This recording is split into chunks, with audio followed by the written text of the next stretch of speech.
ठीक है। Contract of indemnity जो है वो एक्सप्रेस कॉन्ट्रैक्ट भी हो सकता है, इम्प्लाइड कॉन्ट्रैक्ट भी हो सकता है। अपन ने पढ़ा है कि कॉन्ट्रैक्ट्स ओरल फॉर्मेट में भी हो सकते हैं, रिटन में भी हो सकते हैं। तो इंश्योरेंस कॉन्ट्रैक्ट्स तो बट ऑब्वियस हैं कि रिटन में फॉर्मेट में ही होंगे, लेकिन बाकी के कुछ कॉन्ट्रैक्ट्स आप अपने फ्रेंड को इंडेमनीफाई कर रहे हो कि यार मैं तेरी दुकान किराए पे ले रहा हूँ, इस वजह से तेरे को जो भी यहाँ पर तोड़फोड़ होगी उसके लिए मैं जिम्मेदार होऊंगा, यानी आपने ओरली उसको इंडेमनीफाई कर दिया। तो वैसे भी अपन ने पढ़ा हुआ है contracts can be express contracts as well as implied contracts, कोई बहुत बड़ी बात नहीं है। दूसरी बात, चूंकि कॉन्ट्रैक्ट ऑफ इंडेमनिटी भी एक तरीके का कॉन्ट्रैक्ट होता है, तो सर उसमें all the essential elements of a valid contract present होने चाहिए। All the essential elements of a valid contract present होने चाहिए। कल अपन ने पढ़ लिए थे, पूरा ट्री आ रहा था।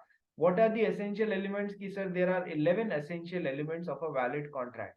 कुछ सेक्शन 10 के अंडर आते हैं, कुछ सेक्शन 10 के अलावा बाकी के पूरे कॉन्ट्रैक्ट एक्ट में आते हैं। याद करो अपना chapter 1 of the Indian contract act. What are the essential elements sir? There must be offer, there must be acceptance, there must be consideration from one party to another, from both the parties to the opposite party, there must be lawful object, there must be lawful consideration. इस तरीके से हमने 11 essential elements पढ़े थे। Parties must be competent to contract. आप अपना वो tree याद कर लो ना, offer plus acceptance, promise, promise plus consideration, agreement, agreement when legally enforceable becomes contract, a contract is said to be legally enforceable when it is having lawful object, lawful consideration, made with free consent of the parties who are competent to contract, and agreement has not been declared as void agreement under the law।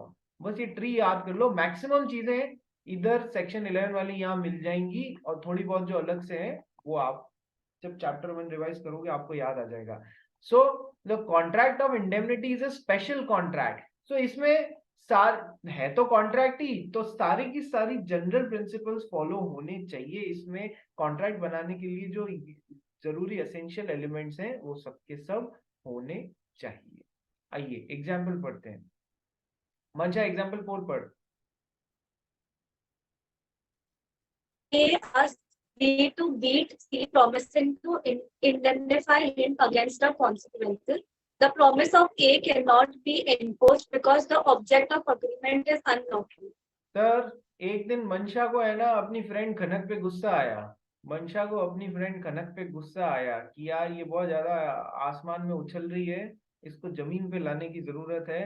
तो उसने रिया नाम की एक लड़की को पैसे दिए, उसके साथ में एग्रीमेंट बनाया कि जाके खनक को बीट करके आ जा, ठीक है, उसकी पिटाई लगा के आ जा, मैं तेरे को इतने रुपए दूंगी, और बदले में तेरे को कोई भी यदि कोर्ट केस करना पड़ा, पुलिस में फाइल करना पड़ा, उन सब प्रोसीडिंग्स के लिए मैं तेरे को इंडेमनीफाई करती हूँ, इंडेमनीफाई करते हैं, आई will make good your losses.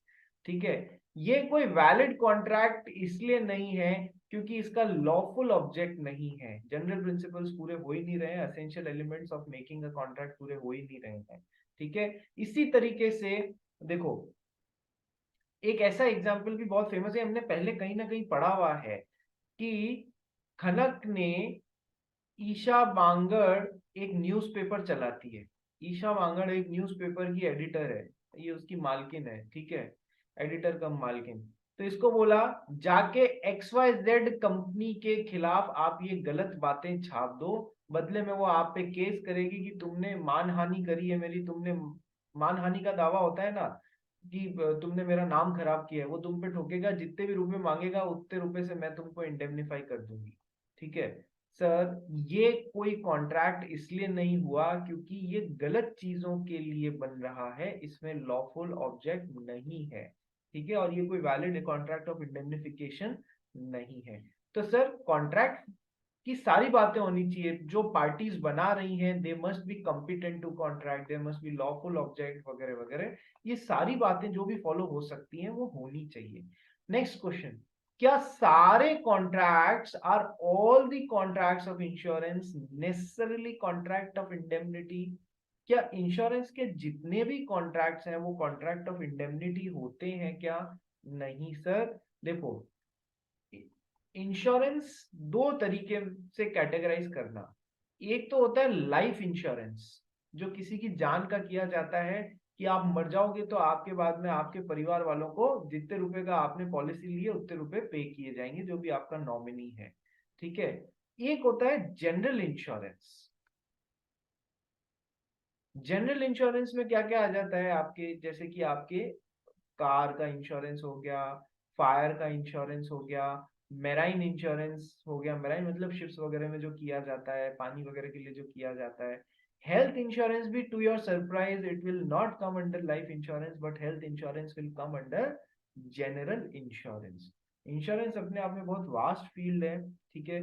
तो सर, जनरल इंश्योरेंस और लाइफ इंश्योरेंस दो में क्या दोनों ही इंडेमनिफिकेशन के कॉन्ट्रैक्ट्स हैं? कि सर जनरल इंश्योरेंस में तो क्या होता है कि सर आपको यदि कोई बीमारी हो गई, हेल्थ इंश्योरेंस आपने लिया हुआ है, स्टार हेल्थ इंश्योरेंस का लिया हुआ है मान लो, आपको यदि कोई बीमारी हो गई तो आपका 10 लाख रुपए तक का हॉस्पिटल का कवर हम करेंगे। कार इंश्योरेंस, आपकी कार को कुछ हो गया तो हम कवर करेंगे, ठीक है। तो ये जनरल इंश्योरेंस जो है, ये तो 100% इंडेमनिटी वाले कॉन्ट्रैक्ट हैं, बिल्कुल है, कोई डाउट ही नहीं है। The insurance company is promising you to make good your loss caused due to these reasons, ठीक है। Car insurance, fire insurance, marine insurance, health insurance, ये तो 100% इंडेमनिटी वाले कॉन्ट्रैक्ट हैं। इंडेमनिटी का मतलब क्या होता है? To make good the losses. लेकिन लाइफ इंश्योरेंस में क्या होता है रे? लाइफ इंश्योरेंस में मान लो मिस्टर एक्स है।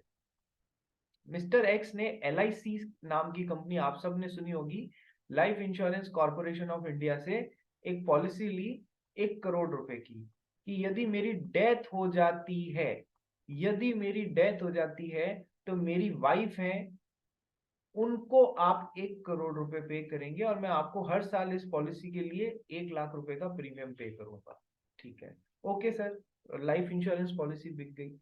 इसमें यदि वो इवेंट हो जाता है, यानी कि मिस्टर एक्स की डेथ हो जाती है, तो क्या मिस्टर एक्स को मेक गुड द लॉसेस किया जा रहा है? नहीं, ये उनकी वाइफ को दिया जा रहा है। क्या मिस्टर एक्स का मेक गुड, अरे वो तो मर गया, उसका क्या मेक गुड द लॉसेस करोगे आप लोग? मरने के बाद में कौन सा मेक गुड द लॉसेस होता है? So life insurance is not an example of indemnity contracts। Life insurance, मरने के बाद में उसका क्या मेक गुड द लॉस करोगे आप? जीवन का लॉस हो गया, क्या मेक गुड द लॉस करोगे? बट रिमेनिंग जनरल इंश्योरेंस जो है ना, they are very much the example of, they are very much the example of indemnity contracts. दोनों में फर्क समझ में आया? दोनों में फर्क समझ में आया? ईशा बांगड़, तेरे को आया है ना? किसी को कोई डाउट तो नहीं है इसमें? मंशा, कनक, झील, झील मैडम लेट कैसे हो गए? सर पता नहीं, मेरा वाईफाई चार्ज चल ही नहीं रहा था, तो लैप फोन से ज्वाइन किया, तो फिर हो ही गया, तो फिर लैपटॉप से किया। अच्छा, वाईफाई नहीं चल रहा है, लाईफाई तो नहीं चल रहा है? हम्म। आजकल एक सर नई मेरे टेक। को एक क्वेश्चन। हाँ बोल, क्या हुआ? सर हेल्थ इंश्योरेंस मतलब मेडिक्लेम ना, जो हम लेते हाँ हैं। हाँ, वही वही मेडिक्लेम, मेडिकल क्लेम को ही अपन तो हेल्थ इंश्योरेंस अभी बोलते हैं। मैंने अगर 1 करोड़ का हेल्थ इंश्योरेंस लिया है, पर मेरे को लगी जितनी है उसमें अगर 10,000 का ही खर्चा है बाई चांस, हाँ तो फिर मैं कितने का पूरा मेरा मेडिक्लेम जाएगा कि सिर्फ 10,000 रुपये का? देख, इंडेमनिटी का मतलब क्या होता है? बहुत अच्छा क्वेश्चन पूछा है इसने कि सर इंडेमनिटी का मतलब होता है to make good the losses. Loss कितने का हुआ? लॉस कितने का हो रहा है तेरे को उस मेडिकल इवेंट के कारण? दस दस हजार हजार तो तेरे को रीइंबर्स भी कितना होएगा? 10,000 रुपये। 10,000।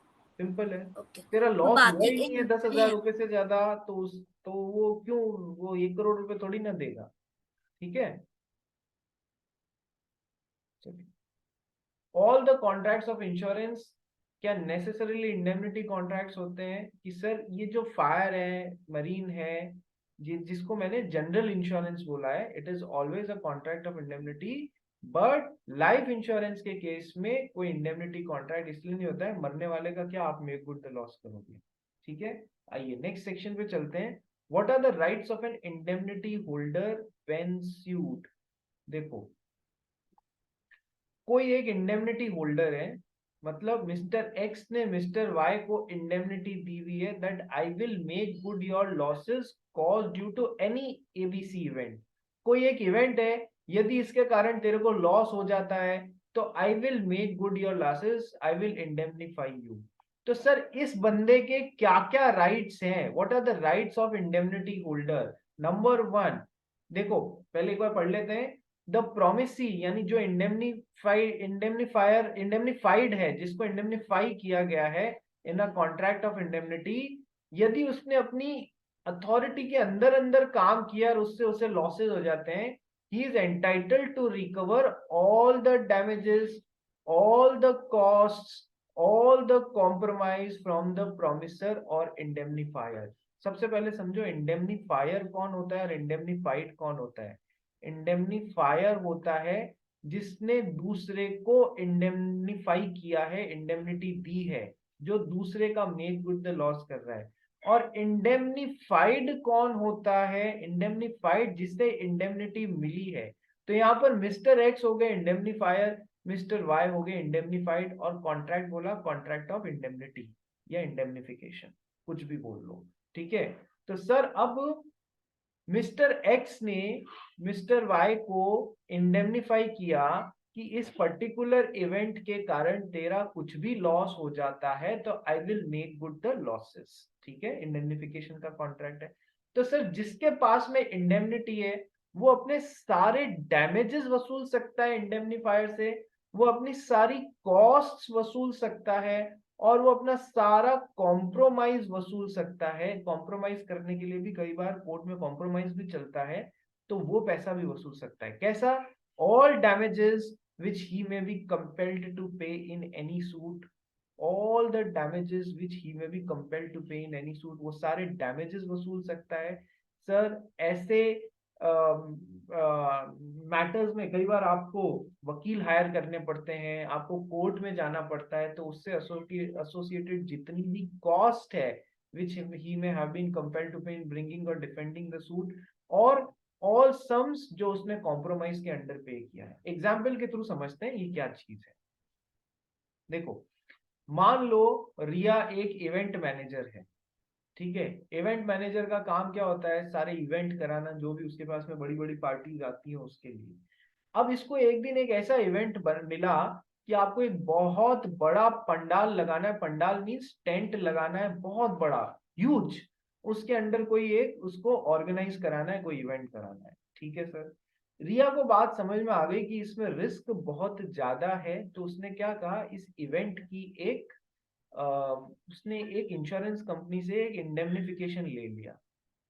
इंश्योरेंस कंपनी से एक इंडेमनिफिकेशन ले लिया कि मैं ये इवेंट करा रही हूँ, इसमें यदि कोई नुकसान हो जाता है, कोई कभी टेंट वेंट गिर जाता है, टेंट में आग लग जाती है, उसके कारण कोई नुकसान हो जाते हैं, जान माल का नुकसान हो जाता है, ठीक है, उसके लिए 10 करोड़ रुपए का इंडेमनिफिकेशन खरीदते हो। तो इंश्योरेंस कंपनी ने दे दिया, और जिस चीज का डर था वही हुआ।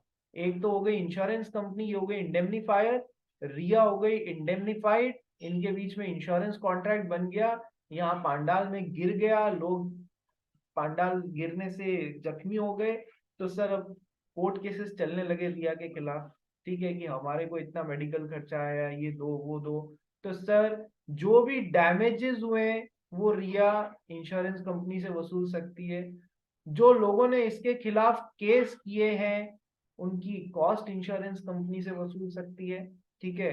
और कॉम्प्रोमाइज किया है किसी के साथ में, कोई एक वहां पर किसी का पैर कट गया, उसको 50 लाख रुपए दिए, किसी को कुछ दिया, तो सर उस कॉम्प्रोमाइज का अमाउंट ये इंश्योरेंस कंपनी से वसूल सकती है।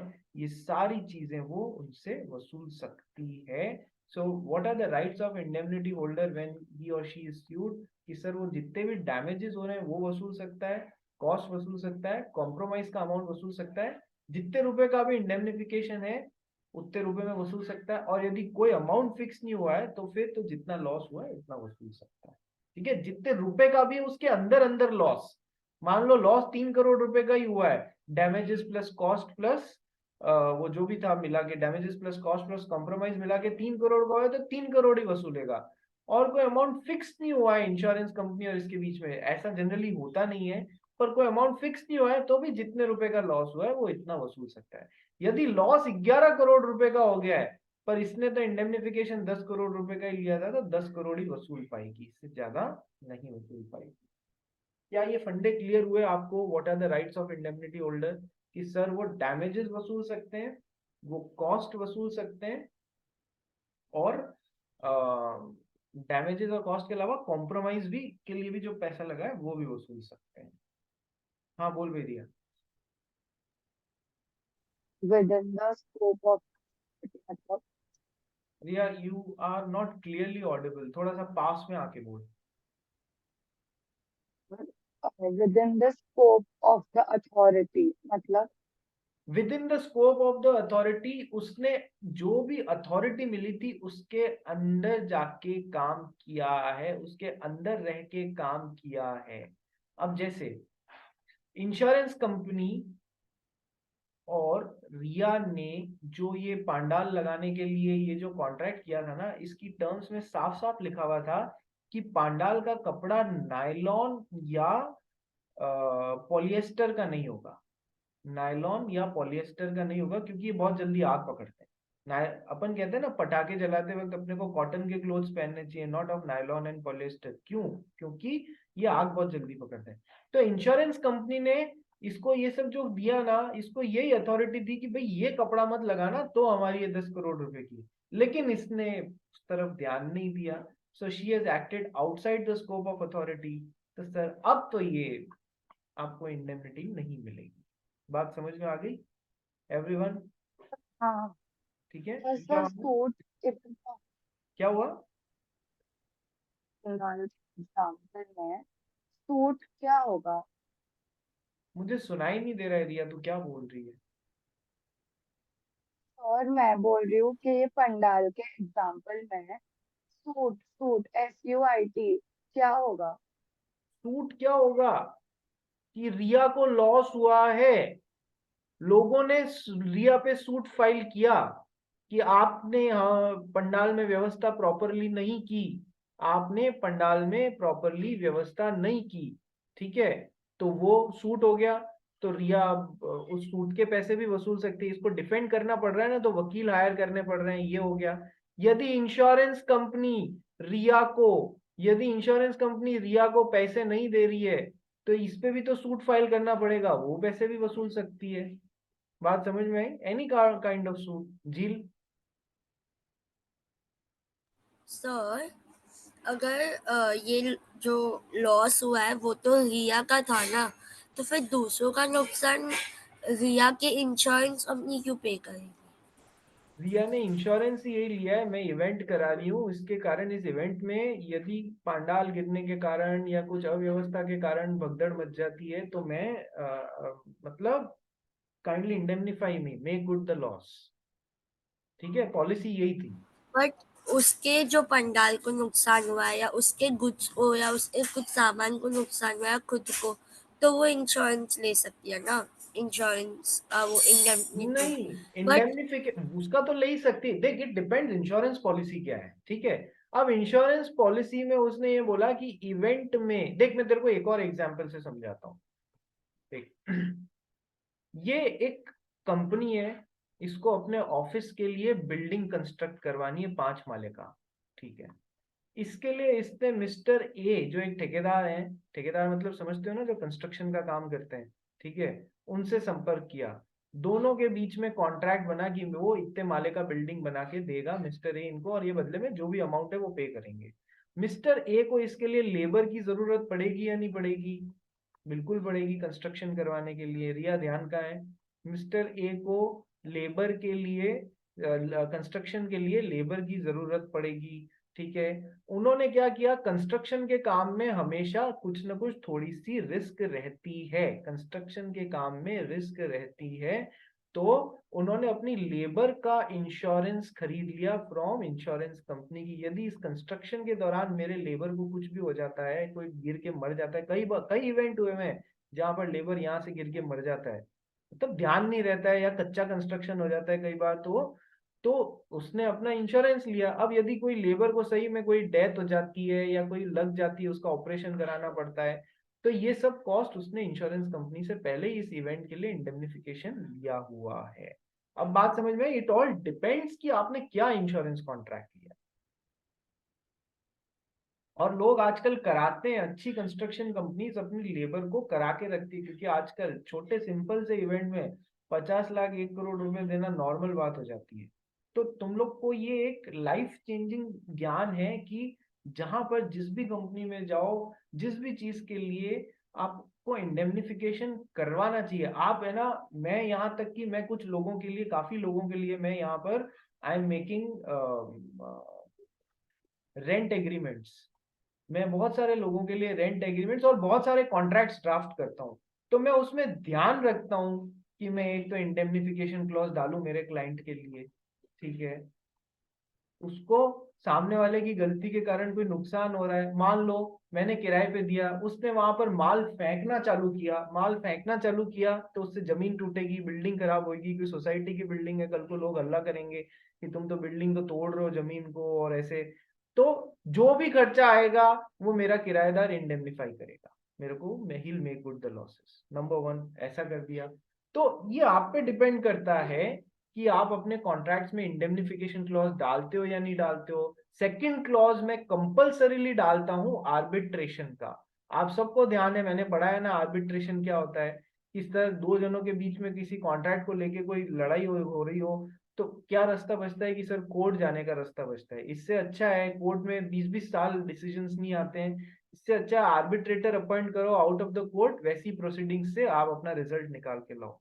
तो आप अच्छे मैनेजर कम चार्टर्ड अकाउंटेंट, नॉलेजेबल पर्सन तब बनोगे जब आप ऐसी चीजों को जो आपने पढ़ी हैं आप इनको प्रैक्टिकली इम्प्लाई करोगे, जो भी काम आप जिंदगी में कर रहे हो उसमें।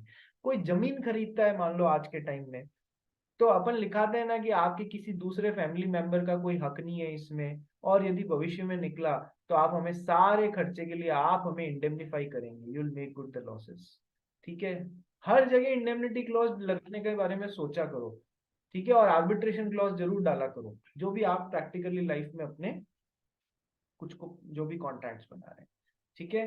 तो चलिए अब लास्ट सेगमेंट स्टार्ट करते हैं, ये इंपॉर्टेंट है कि सर इंडेमनीफायर की लाइबिलिटी स्टार्ट कब होती है यार। इंडेमनीफायर की लाइबिलिटी स्टार्ट कब होती है? Commencement of indemnifier's liability, when the liability of indemnifier starts. झील इसको पढ़ना। Liability of an indemnifier commences as soon as the liability of the indemnity holder becomes absolute and certain. So, liability of the indemnifier is primary in nature, that is, he will be the first person responsible for the payment of amount. चलो एक बार example भी पढ़ ले फिर समझाता हूँ। A promises to compensate X for any loss that he may suffer by filing a suit against Y. The court orders X to pay Y damages of rupees 1 lakh. As the loss has become certain, X may claim the amount of loss from A and pass it to Y.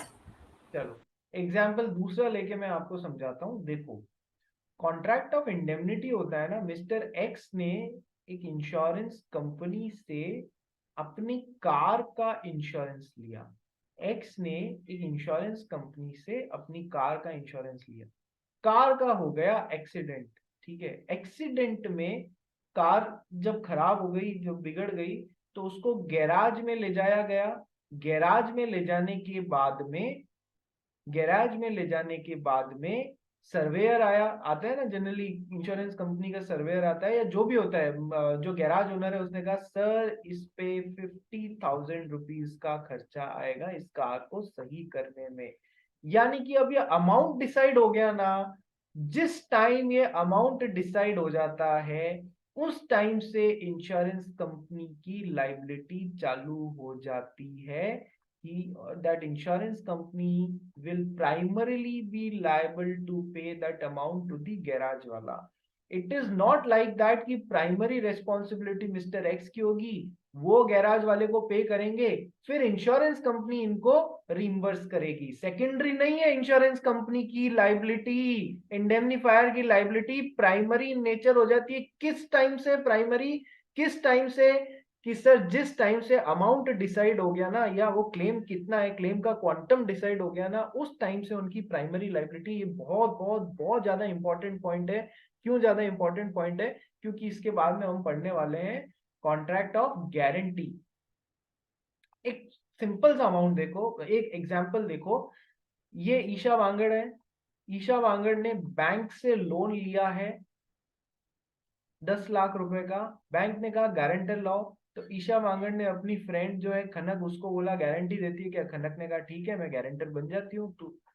तो ये contract guarantee वाला क्या होता है कि यदि ईशा वांगड़ नहीं चुका पाई तो खनक को बुलाया जाएगा कि आप 10 लाख रुपए बैंक को पे कीजिए। यानी कि कॉन्ट्रैक्ट ऑफ गारंटी में प्राइमरी रेस्पॉन्सिबिलिटी किसकी है? ईशा वांगड़ की। यदि वो फेल हो जाती है तो सेकेंडरी रेस्पॉन्सिबिलिटी गारंटर की होती है। जबकि कॉन्ट्रैक्ट ऑफ इंश्योरेंस में क्या है? प्राइमरी लाइबिलिटी जो है वो इंश्योरेंस कंपनी की होती है पे करने की। बस जिस दिन अमाउंट डिसाइड हो गया ना, उस दिन से प्राइमरी रेस्पॉन्सिबिलिटी इसकी है। ये डायरेक्टली इंश्योरेंस कंपनी को बोल सकता है भाई गैराज वाले को इतना पैसा दे दे, गैराज वाले को इतना पैसा दे दे। ठीक है, ऐसा नहीं होगा कि ये पे करेगा, ये पे नहीं कर पा रहा है तो इंश्योरेंस कंपनी का नाम आएगा, वो आप पे करो, नहीं। इंडेमनिटी में इंडेमनीफायर की प्राइमरी रेस्पॉन्सिबिलिटी होती है पे करने की। जबकि गारंटी में गारंटर की सेकेंडरी रेस्पॉन्सिबिलिटी होती है कि यदि पहला वाला फेल हो गया तो गारंटर का नंबर लगता है। दोनों में फर्क समझ में आया? क्यों ये पॉइंट इंपॉर्टेंट है? दोनों में फर्क समझ में आया? यस। चलिए, तो इसी के साथ में हमने हमारा इंडेमनिफिकेशन वाला फर्स्ट स्पेशल कॉन्ट्रैक्ट जो है, स्पेशल कॉन्ट्रैक्ट्स पढ़ रहे हैं या स्पेसिफिक कॉन्ट्रैक्ट्स पढ़ रहे हैं, कुछ भी बोल लो, उसमें पहला स्पेशल कॉन्ट्रैक्ट इंडेमनिफिकेशन वाला अपन ने कर लिया है। अब अपन इंडेमनिटी के साथ में कौन सा आता है सर? सेकंड आता है गारंटी। इंडेमनिटी के साथ में जोड़ी बना के हम किसको पढ़ते हैं? गारंटी का। जैसे अपन कोर्जन के साथ में अनड्यू इन्फ्लुएंस को पढ़ते थे, coercion, undue influence, fraud, misrepresentation, इन दोनों की जोड़ी बनती थी। उसी तरीके से इंडेमनिटी और गारंटी की जोड़ी बनती है। चलिए, आइए अपन सेकंड स्पेशल कॉन्ट्रैक्ट को स्टार्ट करते हैं, that is contract of guarantee. तो आप लोग एक काम करो, सेम लिंक पे एक बार वापस रिज्वाइन करो ताकि गारंटी का एक अलग से अपने पास में लेक्चर बन जाए। फटाफट रिज्वाइन करो।